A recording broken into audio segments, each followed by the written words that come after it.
Muy buenas noches, soy la doctora Claudia Sandoval González. Bienvenidos al Seminario de Imagen Mamaria, Estado Actual. En América Latina y el Caribe, el cáncer de mama es más común entre las mujeres y es la segunda causa de muerte. Se estima que el riesgo de padecer de cáncer de mama a lo largo de la vida es 1 de cada 8 mujeres.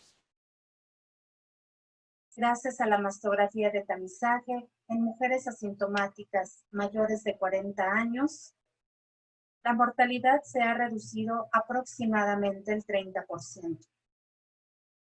En grupos CT Scanner ha sido pionero en estas tecnologías, iniciando en 1988 la clínica de mama en Clínica Londres, con mastografía y estereotaxia análogas. En 2001, mastografía digital en CT Scanner de México, a la par con instituciones internacionales. En 2004, en CT Scanner de San Ángel, se incorporan nuevas tecnologías en imagen digital en CT Scanner Sur. A continuación,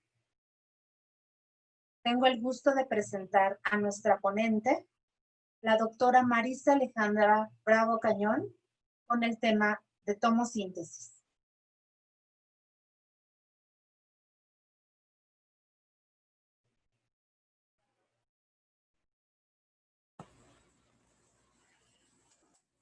Buenas noches a todos, los que están acompañándonos esta noche.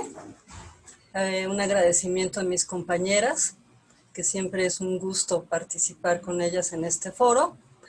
Y bueno, como desde hace 20 años lo he dicho, siempre es una responsabilidad participar en un foro acompañada de mi maestra, la doctora Lara. Bueno, el tema que vamos a tratar el día de hoy es tomosíntesis. La tomosíntesis, primero tengo que decir que la mastografía es una herramienta efectiva de imagen para la detección del cáncer de mama. Y en la actualidad es la única modalidad con la que se ha realmente comprobado la reducción de la mortalidad a consecuencia del cáncer de mama. Así que sí, la mastografía es superior, pero no es perfecta. La sensibilidad y la especificidad van a variar por diferentes factores. La técnica que utilicemos, el posicionamiento, la calidad de la imagen, la experiencia que tiene el radiólogo y algo muy importante que vamos a tocar, que es la densidad mamaria. La densidad mamaria, el incremento de la densidad mamaria, como ya dije, va a disminuir la sensibilidad. El incremento de la densidad va a aumentar el riesgo de padecer cáncer. Y la población con alta densidad tiende a ser más joven, tema preocupante en nuestro país. Vamos a ejemplificar lo que por el American College of Radiology vemos los patrones de mama, desde una mama enteramente grasa a una mama extremadamente densa. En las dos últimas, que es la heterogéneamente densa y la extremadamente densa, es donde aportamos más la utilidad de la tomosíntesis. No, sin embargo, no despreciamos también en este tipo de tejidos. Esto solamente es un ejemplo de lo que en Estados Unidos es importante la densidad mamaria y que realmente se ha legalizado para que en los reportes se incluya el componente del tejido mamario y la densidad mamaria. El riesgo, ¿qué es lo que incrementa la densidad mamaria? Pues bueno, va a aumentar el epitelio y los componentes del estroma. La mayoría de los cánceres sabemos que se originan en las células epiteliales. Ahora bien, ¿cuáles son las limitaciones que tenemos con la mastografía 2D?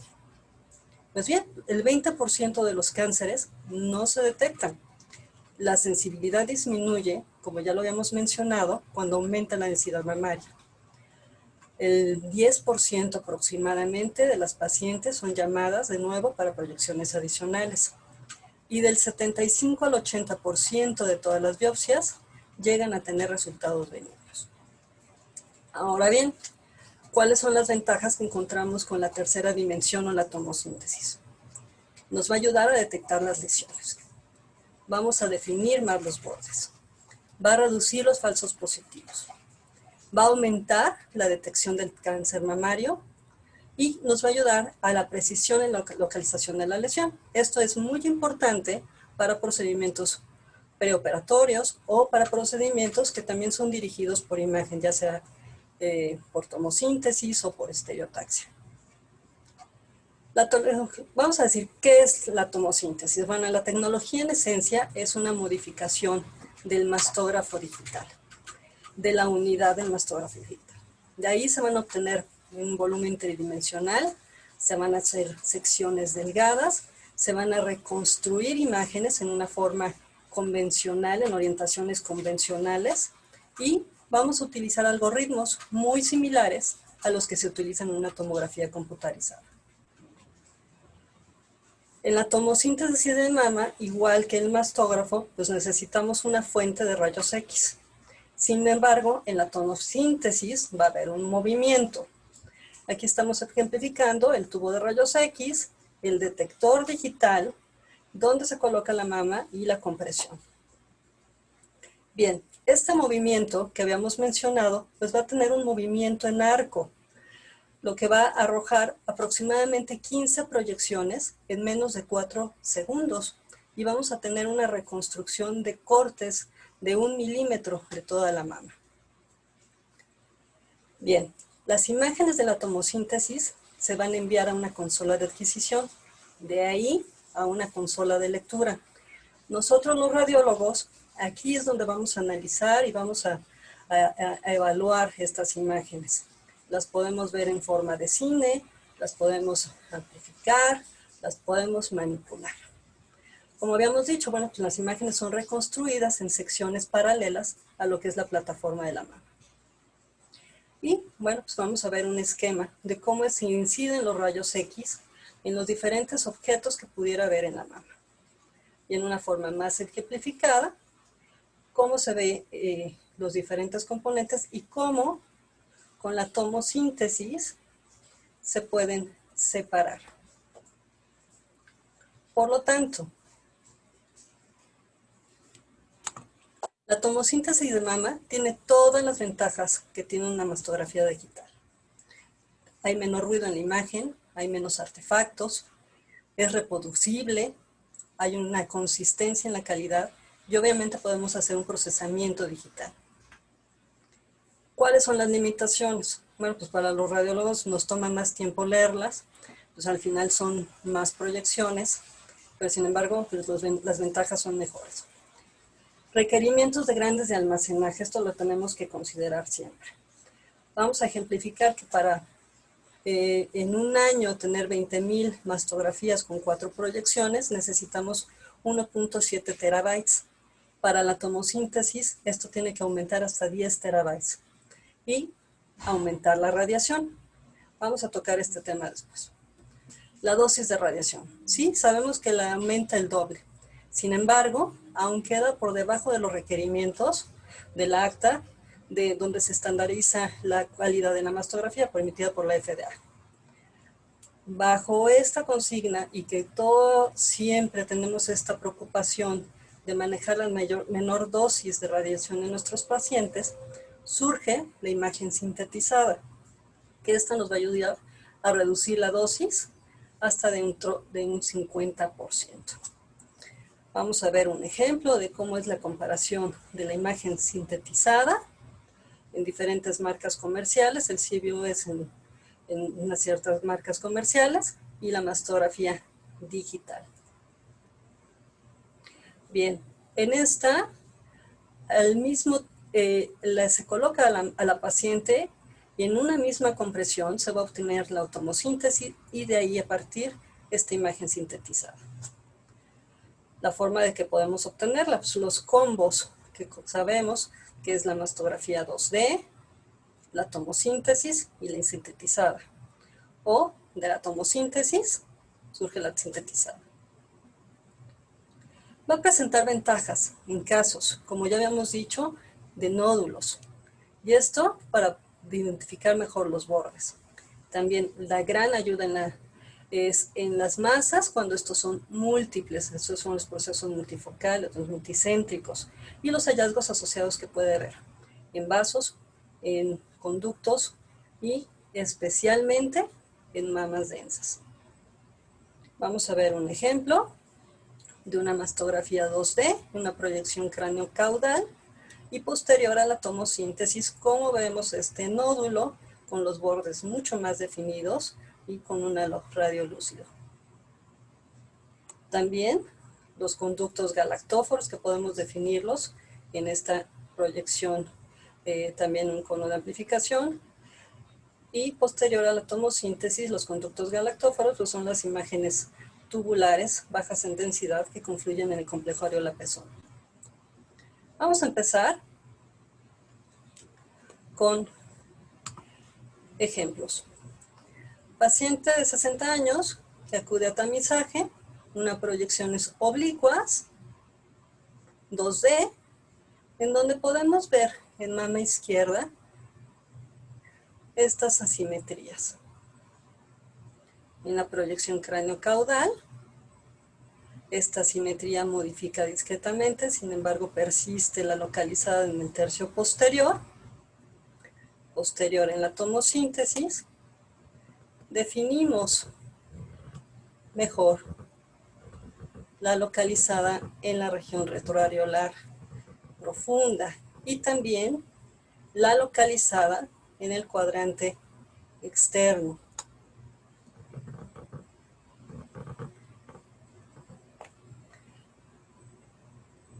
Aquí hay un ejemplo de las mismas lesiones, pero ya amplificadas.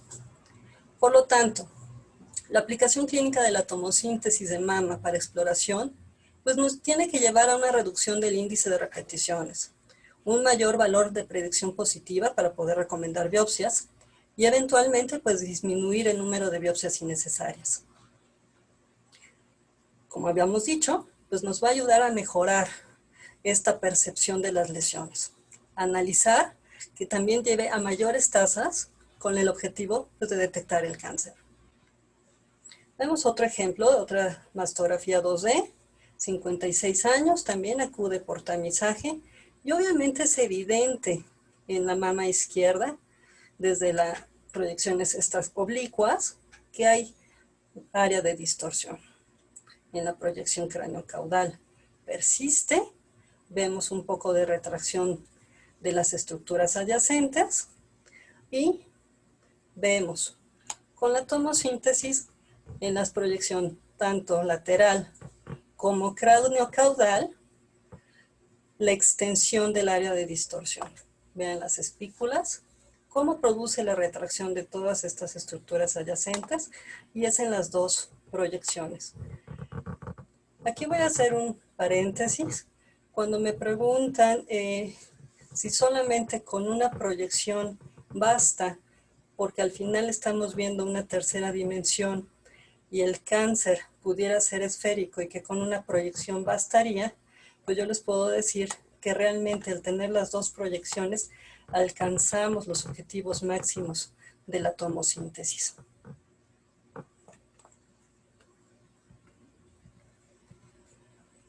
El ejemplo de la misma lesión, vean la extensión de toda la simetría que estábamos viendo con la retracción de estructuras adyacentes. Bien, pues la tomosíntesis pues promete mucho.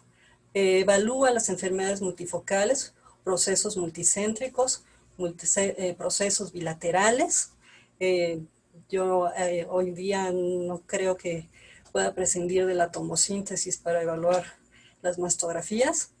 Esto nos va a ayudar a tener una mejor planeación quirúrgica, guiada también por los procedimientos en tercera dimensión, cuando las mastografías no podemos identificar las lesiones.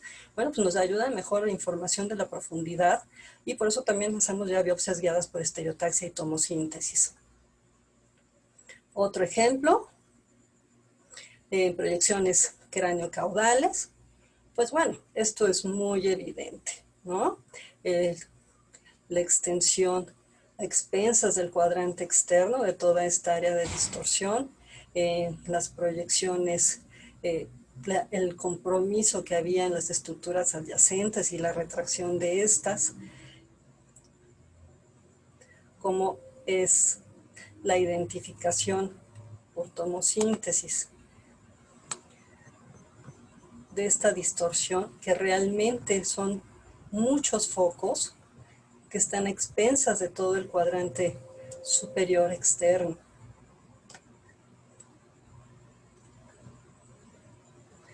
Una, dos, tres, cuatro, por lo menos 5 procesos que estamos viendo en el área de distorsión, la extensión tan importante de esto.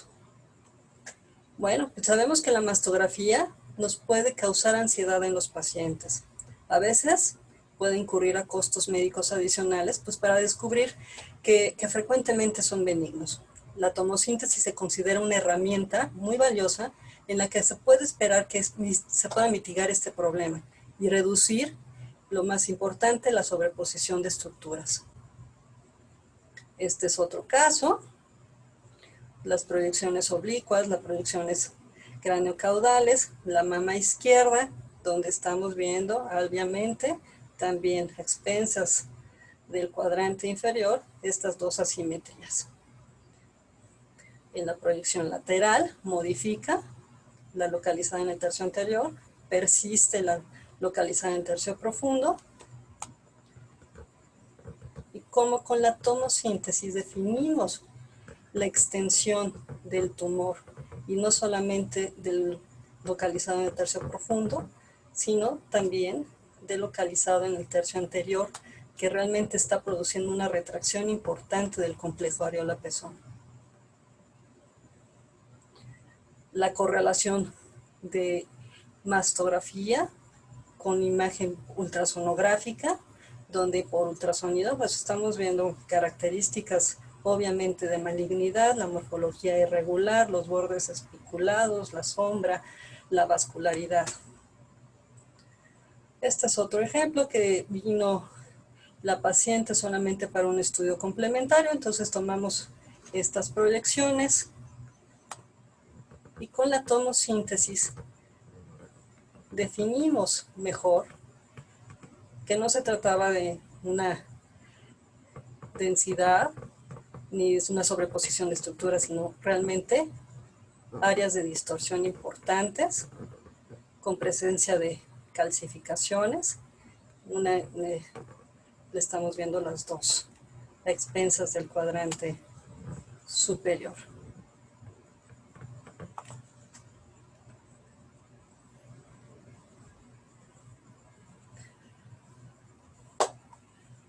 Casos como este que no nos gusta que nos lleguen, pero bueno, siguen llegando.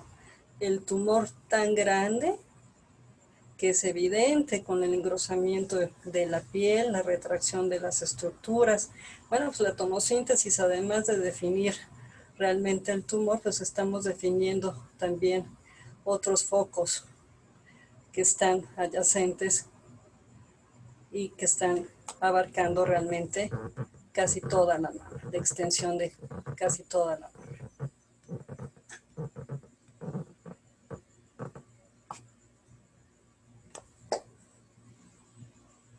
Aquí lo estamos viendo ya en una forma más amplificada. Otro ejemplo, donde también es muy evidente el nódulo con todas las características de malignidad. Vemos también esta área de distorsión en las proyecciones craneocaudales. Definimos también esta área de distorsión y con la tomosíntesis, además de definir el tumor posterior, pues estamos viendo la extensión del localizado en el tercio anterior. Vean las espiculaciones y el tamaño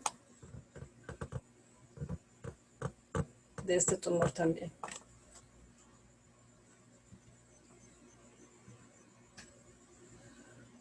Otro caso, también mama derecha, evidente este tumor,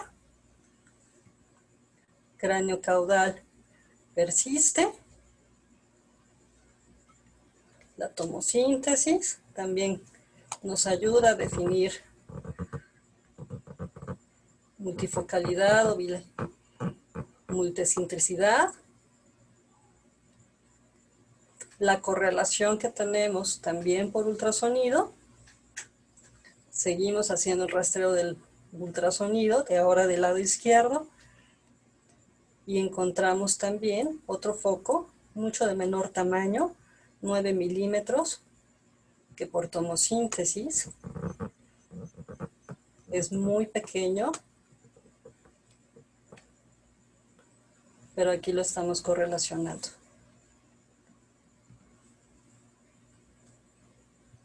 Ahí está más magnificado. Vamos a concluir. Cuando las mastografías de detección demuestran un hallazgo que es cuestionable, pues los resultados de seguimiento de la mastografía, el ultrasonido, la resonancia magnética o la biopsia, finalmente van a determinar si los hallazgos son significativos. Con esta proyección lo que quiero decir, actualmente contamos con muchas técnicas que son muy valiosas, todas son complementarias, ninguna es sustituible y todas nos son herramientas que nos ayudan para establecer mejor un diagnóstico. La tomosíntesis entonces debe de ser un complemento sólido, tanto en la mastografía de tamizaje como en la mastografía de diagnóstico. Y muchas gracias, aquí al lado de mis compañeras, de mi maestra, muchas gracias. Muchas gracias por su presentación, doctora. Ahora tengo el gusto de presentar a la doctora María del Carmen Lara Tamburrino, directora de CT Scanner de San Ángel y profesora de muchas generaciones, de la cual me siento orgullosa de pertenecer, con el tema resonancia magnética e imagen molecular.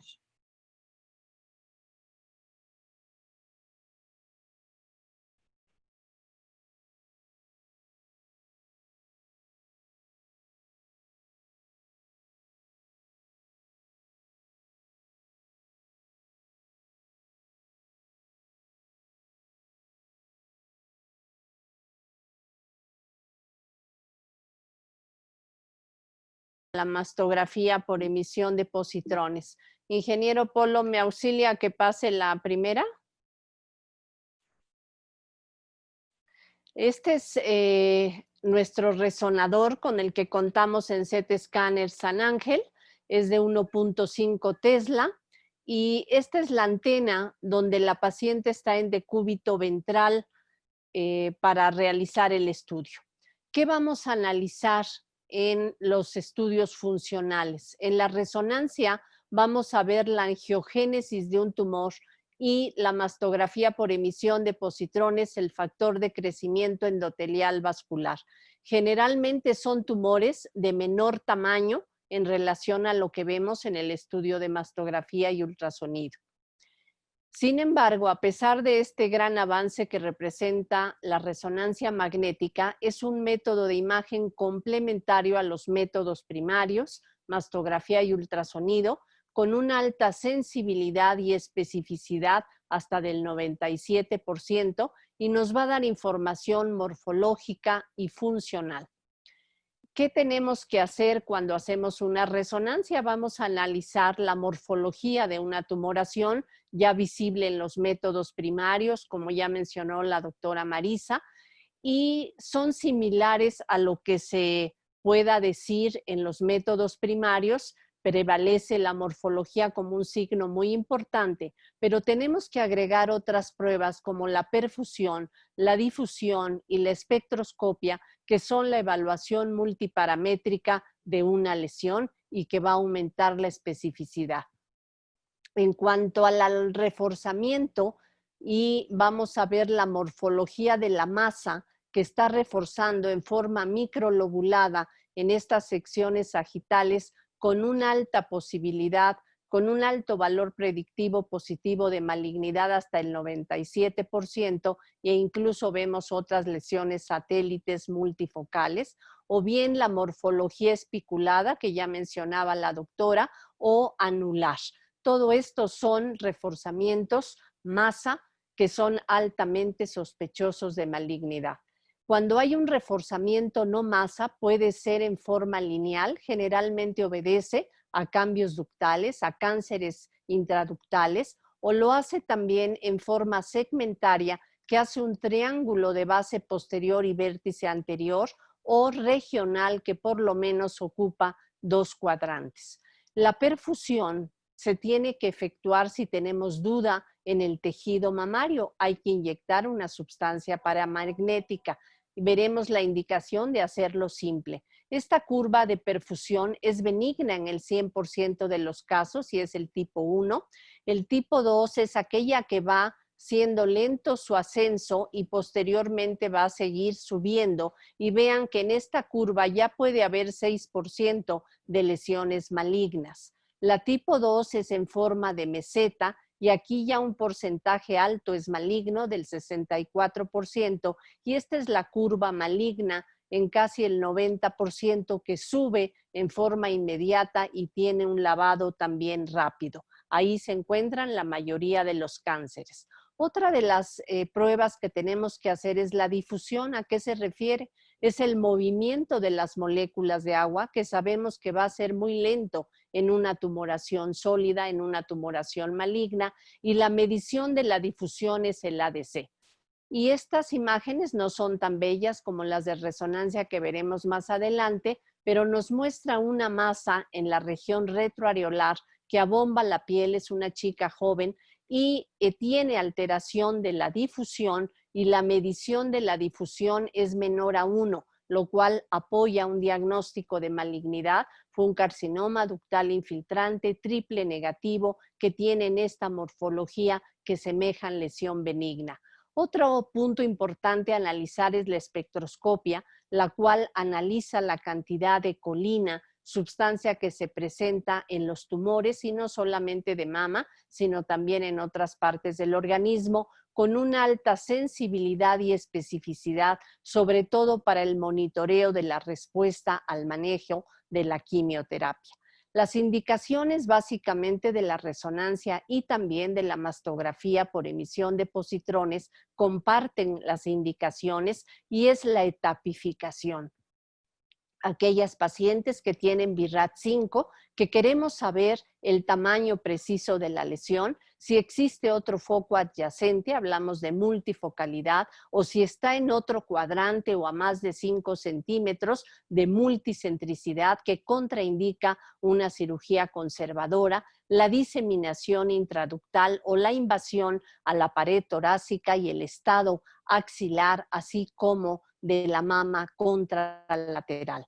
Esto nos permite, esto debe efectuarse cuando se planea un tratamiento conservador, y esto va a evitar tener recidivas tumorales. Ejemplo, paciente asintomática con tejido fibroglandular, no tan terrible como ya mencionaba la doctora, con una masa espiculada en el cuadrante inferoexterno de mama derecha, tercio medio, que deseaba conservar su mama. El ultrasonido solo nos mostraba una lesión típicamente maligna, y vean en la resonancia magnética en la secuencia T1 tenemos 2 imágenes hipointensas que van a ser heterogéneas en T2, que son altamente captantes posterior a la inyección de gadolinio y con una curva de perfusión en meseta, que es alta la posibilidad de tener, de ser una lesión maligna. Hay que conjuntar la morfología, la perfusión, la difusión para llegar a un diagnóstico.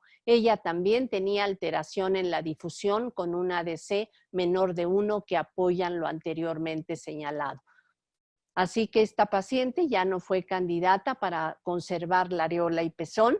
Debido a esta lesión tan cercana a la areola, ella prefirió hacer una mastectomía sin conservación del complejo areola-pezón del lado derecho y una mastectomía profiláctica izquierda.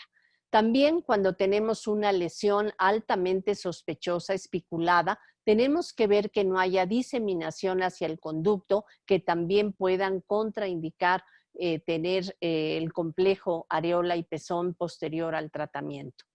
Hay otros hallazgos asociados como la invasión al músculo pectoral, la infiltración de la pared torácica, los cambios en el complejo areola y pezón y de la piel, así como ganglios. Veremos otro ejemplo de una chica joven con una masa redonda, lobulada, bien definida, no calcificada, que en el ultrasonido presentaba áreas líquidas en su interior, vascularizada, era palpable, y se hizo la resonancia con fines de poder saber locorregionalmente si había invasión al músculo pectoral que nos permite verse perfectamente bien en las dos mamas. Aquí colocamos una marca oleosa, no metálica, ya que es un campo magnético, y vemos esta masa totalmente acorde con lo que veíamos, microlobulada y con gran necrosis central, altamente vascularizada e invadiendo al músculo pectoral mayor.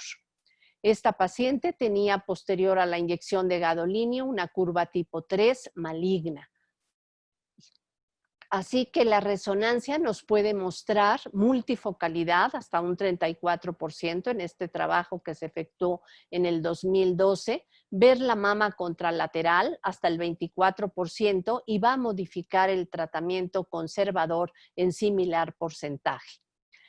Caso de paciente con dos lesiones altamente sospechosas de malignidad, la izquierda con microcalcificaciones, aquí ponemos un marcador metálico porque es la mastografía digital, aquí ponemos un marcador oleoso ya que esto se efectúa en decúbito ventral y la mastografía de pie y lesiones muy pequeñas podemos perderlas. Vean que de los dos lados son lesiones hipointensas que refuerzan posterior a la inyección de gadolínio y que del lado izquierdo tenía una curva de perfusión y de tipo en meseta, que sabemos que se presenta en los cánceres en un porcentaje alto, y el del lado derecho era una curva tipo 3. Esto correspondió a un carcinoma ductal infiltrante bilateral.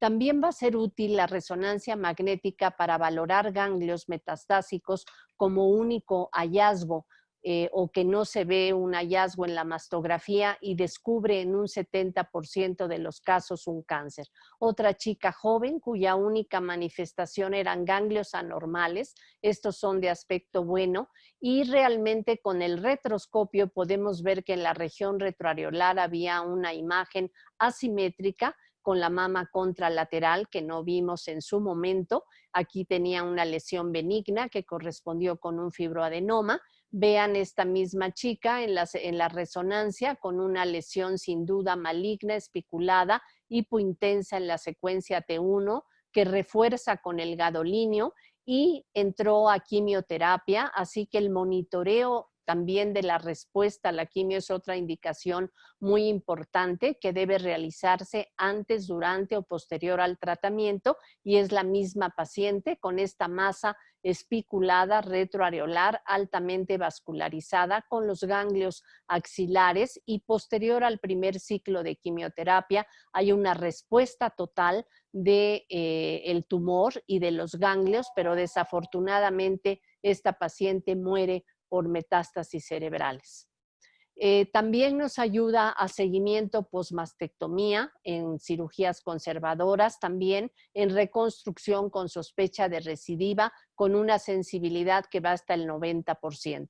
Ejemplo, paciente que había tenido un carcinoma in situ y en su control, en la magnificación, nuevamente está la distorsión de la cicatriz y tenemos calcificaciones sospechosas de malignidad.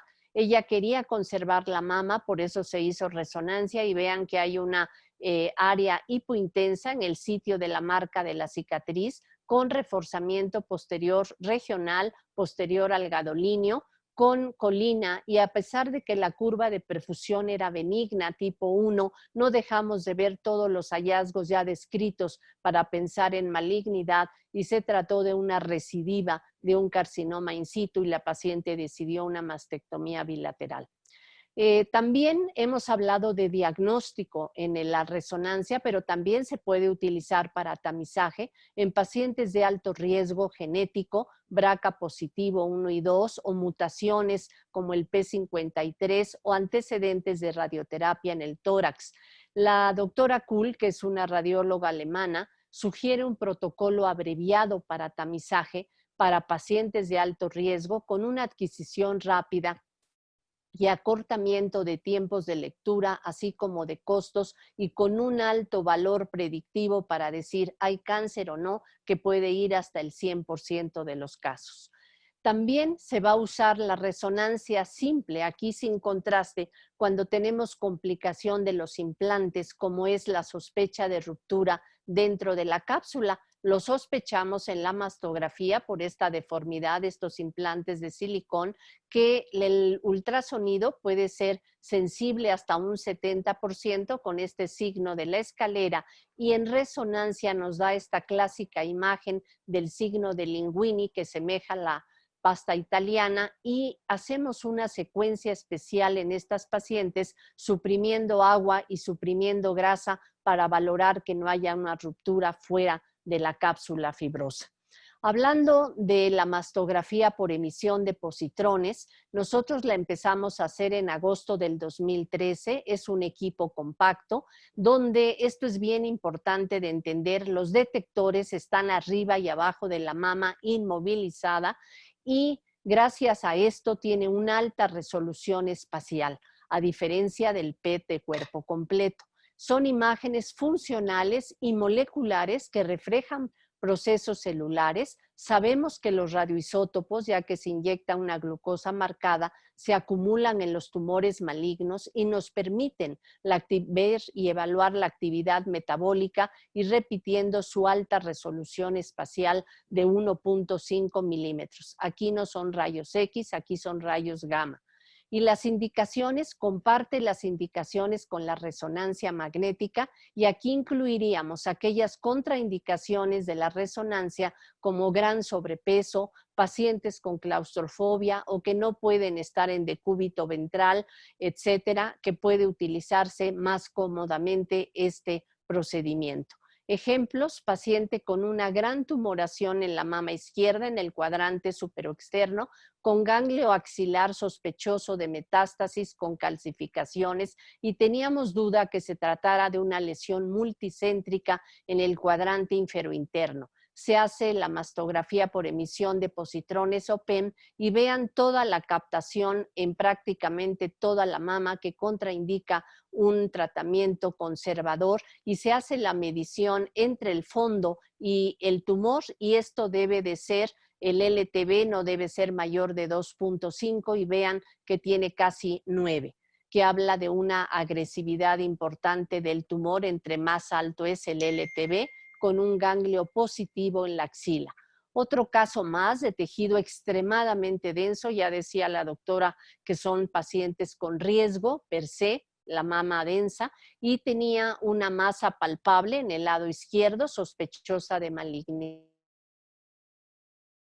Y se hace el PEM para identificar locorregionalmente, y vean una lesión no sospechada en los métodos primarios, en la mama contralateral, e incluso con un LTV mucho más alto que el del lado izquierdo. Se trató de un carcinoma ductal infiltrante sin ganglios anormales, bilateral.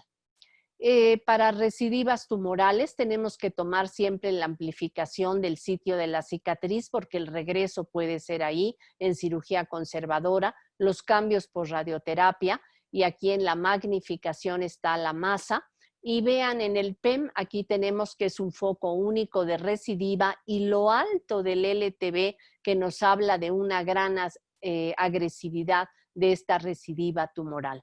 En pacientes con implantes podemos ver a través del implante, aquí está captando la cápsula fibrosa del implante, y la frecuencia de cáncer va a ser la misma con que sin implantes, y tenemos una masa con un LTV altísimo donde está localizada en el cuadrante superior y externo de la mama izquierda. Esto es interesante a considerar. Si tenemos una masa sospechosa de malignidad en la mama izquierda, sin duda, y tenemos un ganglio anormal de depósitos de metástasis, este es el ganglio normal, este es anormal, y podemos pedir en el mismo momento el PET de mama, y utiliza el PET de cuerpo completo, perdón, que se inyectan 11 milicuris y aprovechar la misma dosis para hacer el PET de cuerpo de mama y poder etapificar locorregionalmente y a distancia. En este caso, esta es el ganglio anormal que estamos viendo en la mastografía y la masa en los cortes de la tomografía del PET de cuerpo completo.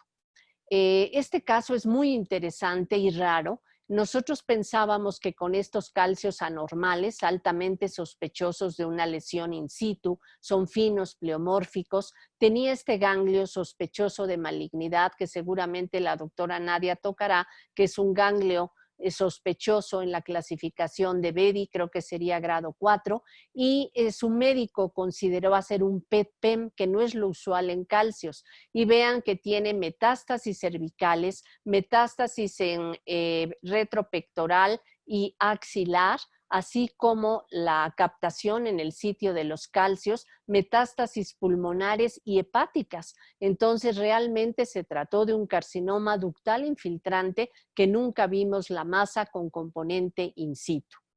Esta paciente se le hizo el PEM y este es el foco de las calcificaciones con el ganglio anormal con un LTB alto. Para concluir, la resonancia y el PEM o mastografía por emisión de positrones son valiosas herramientas diagnósticas para la etapificación locorregional del cáncer de mama, siempre y cuando se piense en cirugía conservadora. Y también para valorar respuestas a tratamiento y recurrencias, y el PET de cuerpo completo nos permite una etapificación a distancia. Podemos utilizar ambas herramientas y poder etapificar locorregionalmente y a distancia a un paciente con la misma dosis. ¿Cuál es el futuro mediato? La unión de estas dos metodologías, el PET resonancia, que pronto tendremos en CT Scanner San Ángel, y este es un ejemplo de una paciente operada de cáncer de mama con cambios de cirugía y de radioterapia, con una recidiva tumoral en la mama izquierda, en el cuadrante inferointerno, con los cortes sagitales, axiales y coronales. Esto llega el equipo en octubre de este año, así que podemos conjuntar las bondades de ambas metodologías para seguir estudiando a las pacientes con cáncer de mama. Muchísimas gracias por su atención.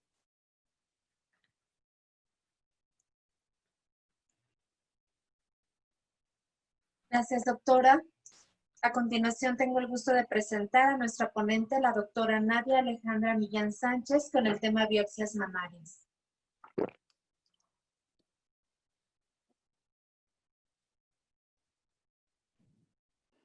Buenas noches. Continuando con el temario de este seminario que hemos preparado para ustedes en este mes de octubre, dedicado a la concientización del cáncer de mama, trataremos el tema de biopsias mamarias.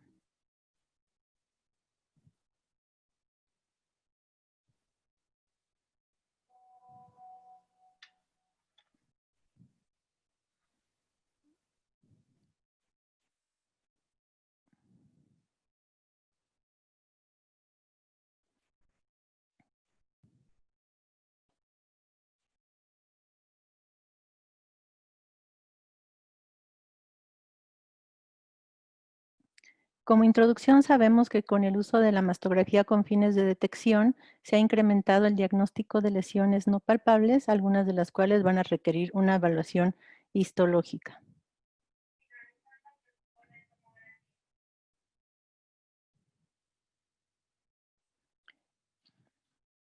Esto ha hecho que las biopsias guiadas por imagen se realicen con mayor frecuencia y, a diferencia de las biopsias quirúrgicas, la cicatriz es muy pequeña, las complicaciones son pocas, la recuperación es más rápida y su costo es significativamente menor. En Estados Unidos, del 70 al 90% de las biopsias son guiadas por imagen y 80% de estas tendrán un resultado benigno. Las biopsias mamarias las podemos llevar a cabo por guía ultrasonográfica, por guía estereotáxica, resonancia magnética o mastografía por emisión de positrones. Y las agujas que ocupamos para estos procedimientos pueden ser las agujas de corte o agujas gruesas, que pueden tener un gauge de 12 a 14 G, o biopsias con aspiración con aguja fina, o puede ser también una biopsia con aguja de corte asistida al vacío o corte aspiración y un marcaje prequirúrgico para biopsia excisional. El método de elección va a ser aquel en el cual la lesión sea más evidente y definitivamente el ultrasonido es el que usamos con más frecuencia. Y hablando de la biopsia con aguja gruesa es la técnica de elección para el diagnóstico histológico de los tumores mamarios y va a ser eficaz en el abordaje de las lesiones en cualquier localización, ya que tenemos un control en tiempo real de la punta de la aguja y ya habíamos mencionado su bajo costo. Algunas de las indicaciones son nódulos sospechosos en categoría 4 o 5 del BIRATS, calcificaciones únicamente cuando están asociadas a nódulos y también para valorar ganglios que son sospechosos de metástasis. Como este ejemplo de una paciente de 52 años que acude a su estudio de control, vemos la presencia de implantes en las proyecciones de mínima compresión, que son de silicón y localización subpectoral, las proyecciones con técnica de Eklund para valorar el tejido mamario, donde tenemos un tejido fibroglandular disperso y una asimetría hacia la región retroareolar derecha, donde se corrobora la presencia de un nódulo sólido por ultrasonido, más alto que ancho y vascularidad periférica, hallazgos que son sospechosos de malignidad. Y bueno, esta paciente en la biopsia fue un carcinoma ductal infiltrante con componente intraductal. Antes de la biopsia es importante conocer si nuestra paciente tiene algún padecimiento de importancia, si está tomando anticoagulantes y también evaluar las imágenes para determinar su localización y profundidad y si es que tiene implantes o no, así como contar con un consentimiento informado. Las agujas que ocupamos generalmente son de 14G, aunque también se pueden usar de 12 gauge. Nosotros generalmente ocupamos 14G con 22 milímetros de sección. En el mercado hay varias marcas. Realmente el material que necesitamos es poco, lidocaína para poner anestésico local. Y bueno, algunas de las ventajas de este método pues es la comodidad de la paciente, que está acostada como si estuviera haciendo un ultrasonido. No hay radiación ionizante como en la mastografía y permite con la obtención de estas muestras al patólogo diferenciar entre un carcinoma in situ de uno invasor y también realizar pruebas de inmunohistoquímica. ¿Cuántas muestras debemos de realizar? Bueno, esto es variable. En algunas referencias mencionan que es suficiente de 4 a 6 muestras. Nosotros les recomendamos hacer un acuerdo con su patólogo de referencia para que lleguen a un muestreo adecuado. Nosotros realizamos de 6 a 8 muestras y es importante valorar la flotabilidad de estos fragmentos. Es importante que se encuentren íntegros y al fondo, ya que si están flotando, muy probablemente tengan un componente graso importante.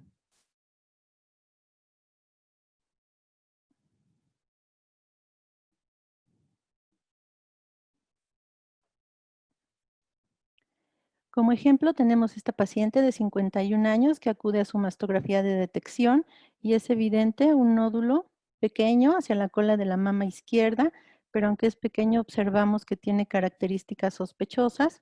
En el ultrasonido se corrobora el componente sólido y en la magnificación su coincidencia con la imagen que habíamos visto por mastografía. Por lo que a esta paciente se le realizó una biopsia guiada por ultrasonido con el diagnóstico de carcinoma de conductos infiltrante bien diferenciado, grado 1, con patrón tubular. Es importante colocar un clip metálico posterior a la biopsia, ya que algunas lesiones pueden disminuir de tamaño o incluso desaparecer, como en este caso que era una lesión muy pequeña. En las proyecciones de control observamos este clip y posteriormente a esta paciente nos la enviaron para hacer un marcaje prequirúrgico ya como parte del tratamiento, que el cual también se hizo por ultrasonido y observamos cómo queda el arpón adyacente a este clip.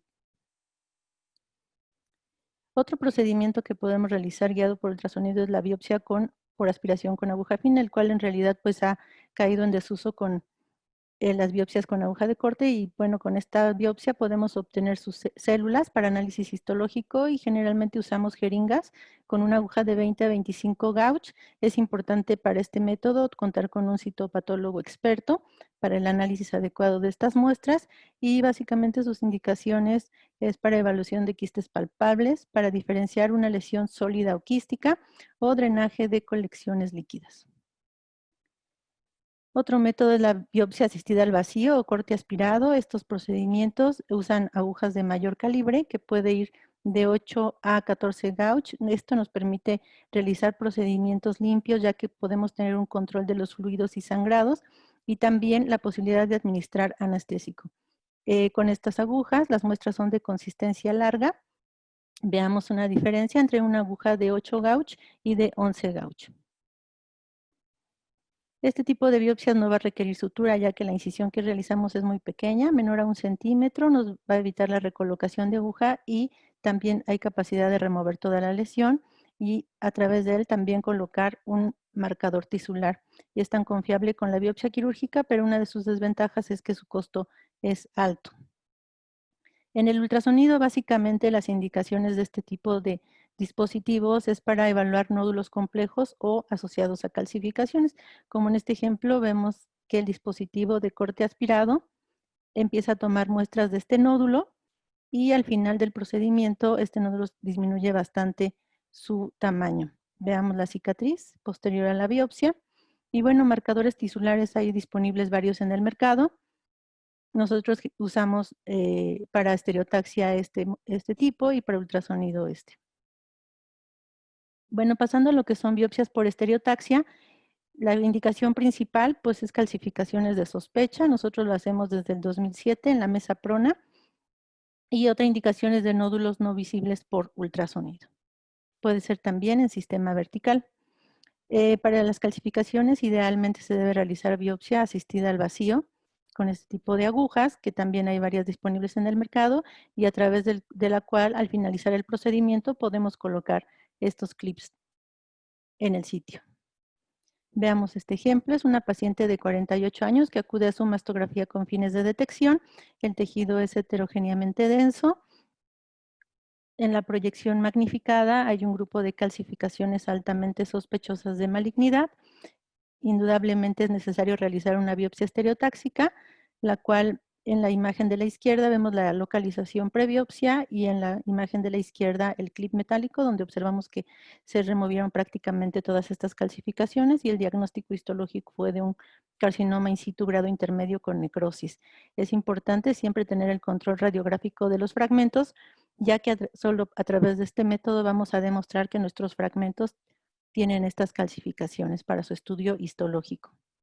Otro ejemplo, esta es una paciente de 56 años que también acude a su mastografía con fines de detección, donde se hace evidentes calcificaciones de distribución segmentaria en la imagen bidimensional y a su derecha una imagen estática de tomosíntesis.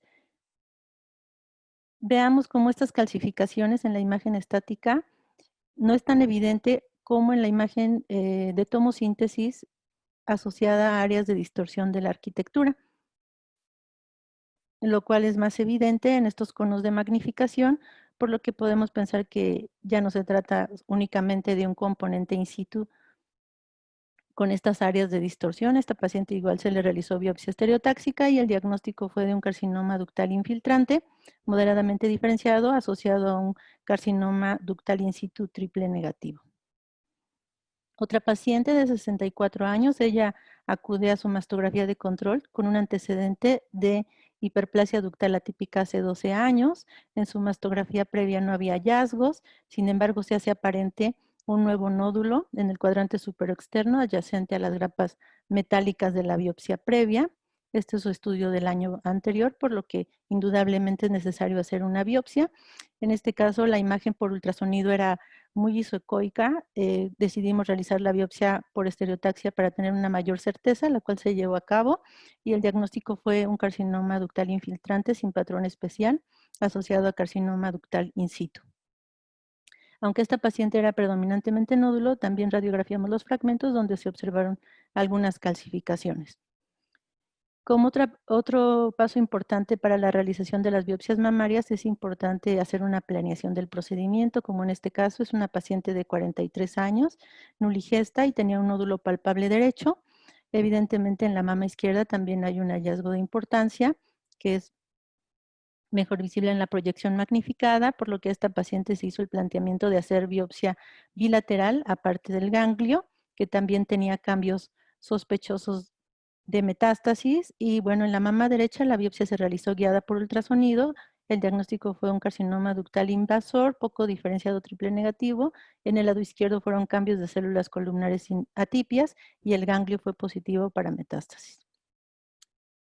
Algunas veces realmente son retos diagnósticos los que tenemos que realizar en la evaluación de las pacientes previo a las biopsias, como en este caso es una paciente de 55 años que ya se le había hecho una biopsia excisional del ganglio en la axila izquierda y fue un adenocarcinoma compatible con primario de mama. En la imagen inicial de oblicuas realmente no veíamos algún hallazgo de sospecha, pero era un tejido denso. Por ultrasonido señalábamos los cambios postquirúrgicos en esta axila y adyacente a esta cicatriz un pequeño nódulo menor a 1 centímetro que pues realmente no nos angustiaba tanto, sin embargo es lo único que se observaba adyacente a la cicatriz quirúrgica. Se colocó la marca en piel y en la proyección magnificada pues realmente era isodenso y no se aportaba más información. Como parte del protocolo de estas pacientes es indicado realizar una resonancia magnética en donde observamos en axila izquierda los cambios postquirúrgicos en esta zona de la axila, pero realmente no hay una masa, únicamente había una pequeña incremento posterior a la inyección del gadolíneo, reforzamiento, pero muy similar al resto del tejido. Y bueno, finalmente se decidió a esta paciente llevar a biopsia porque no había algo más en el tejido glandular y la biopsia fue positiva para un carcinoma ductal infiltrante sin patrón específico asociado a carcinoma ductal in situ. Este es el clip que se coloca posterior a la biopsia. Y bueno, otro tipo de biopsias que también realizamos es con tomosíntesis en sistema vertical, lo hacemos desde el 2014. La tomosíntesis también nos ayuda a hacer biopsia de calcios y nos da una mejor localización. Y también otra indicación es lesiones únicamente visibles por este método. La mesa prona con tomosíntesis la usamos a partir del 2018. A la fecha llevamos 294 biopsias en este equipo. Y bueno, este tipo de equipo nos permite una imagen tridimensional que es superior a la 2D con un abordaje de 360 grados, lo que disminuye el tiempo de la biopsia con una reducción también de la dosis de la radiación. Veamos, este ejemplo es una paciente de 52 años que acude a su mastografía de control. Realmente vemos una mayor densidad en lo que es el cuadrante superoexterno, pero no un hallazgo relevante. Nosotros a veces como parte complementaria, sin costo adicional a las pacientes, realizamos proyecciones adicionales con tomosíntesis y en el lado derecho, que es donde nos llamaba la atención, saltó a la vista en estas imágenes fijas de tomosíntesis un área de distorsión. Existían algunas calcificaciones asociadas. Por ultrasonido, en este cuadrante había múltiples quistes, pero no había un hallazgo de mayor peso. Sin embargo, esta distorsión nos molestaba. Definitivamente es una indicación para biopsia, la cual realizamos por tomosíntesis. Y bueno, básicamente se realiza el rastreo por tomosíntesis en la mesa prona. Elegimos la imagen donde mejor visualicemos esta lesión. Aquí tenemos la imagen fija y el equipo automáticamente nos calcula las coordenadas. Y bueno, este es el clip posterior al procedimiento de biopsia y en este caso se trató de un carcinoma ductal infiltrante sin patrón especial, asociado también a carcinoma ductal in situ. Las imágenes de los fragmentos donde se observan algunas calcificaciones, que no era el mayor hallazgo de peso, pero bueno, también se demostró el componente in situ. Otros procedimientos que podemos realizar es el marcaje mamario, y básicamente es realizar una triangulación a través de la piel y una localización con agujas. Se pueden usar arpones también disponibles de diferentes tipos o una sustancia radioactiva. Para este procedimiento tomamos proyecciones cráneo-caudal y lateral y buscamos el abordaje más cercano a esta lesión y a través de una paleta fenestrada con un sistema alfanumérico visualizamos las coordenadas y en ese sitio es donde nosotros colocamos el arpón. Se realizan proyecciones finales con una marca metálica en la piel que nos indica el sitio exacto donde este arpón entra en la mama. También podemos delimitar zonas si es que así el clínico lo solicita, colocando 2 arpones. Y bueno, el marcaje también se puede llevar a cabo por tomosíntesis, como es en el caso de esta distorsión de la arquitectura, donde en la imagen habitual o 2D no es tan aparente como en la imagen por tomosíntesis. Veamos aquí el arpón en la diferencia de la imagen bidimensional con la imagen tridimensional, donde es más aparente esta distorsión. Bueno, otro tipo de métodos donde podemos realizar biopsias es la mastografía por emisión de positrones en lesiones que no son visibles por otros métodos. Ya está aprobada por la FDA desde el 2008. Se realiza con la paciente en posición sentada, con la glándula mamaria inmovilizada y se coloca una rejilla. Es necesario colocar una línea de germanio que nos va a guiar y la aguja que se debe de usar es idealmente de corte aspiración y en este caso no se radiografían los fragmentos, pero se hace un rastreo en el mismo equipo. Como en este caso tenemos un nódulo con aumento de la actividad metabólica en el cuadrante superior interno izquierdo, que es pequeñito, pero bueno, su actividad sí es importante. Y este es un ejemplo de la rejilla que se coloca y la línea de germanio, el kit que se ocupa y bueno, esta es la imagen del rastreo de la biopsia, donde vemos el nódulo, la línea de germanio y en la imagen de la derecha el rastreo de los fragmentos con actividad incrementada. Otro método es la resonancia magnética. Nosotros no lo hacemos, pero el principio es el mismo. La paciente está en el equipo de resonancia magnética, se coloca un aditamento especial para biopsias y es de esta manera como se realiza. Y bueno, como conclusiones, aunque las biopsias guiadas por imagen son idealmente para lesiones no palpables, también se ha referido que son útiles en lesiones palpables, ya que nos ayudan a mejorar la exactitud diagnóstica para evitar zonas de necrosis. Y bueno, es importante, nuestro trabajo termina al conocer el diagnóstico histológico y establecer una correlación de los hallazgos por imagen y la histología. Y bueno, hay limitantes, como en el caso de hiperplasia ductal atípica, carcinoma ductal in situ, cicatriz radial o lesiones papilares que indiscutiblemente tendrán que llegar a una biopsia excisional. Y bueno, es importante que tengamos comunicación con nuestros médicos referentes y el patólogo para elegir el tipo de biopsia ideal en cada paciente. Eso sería todo. Muchas gracias.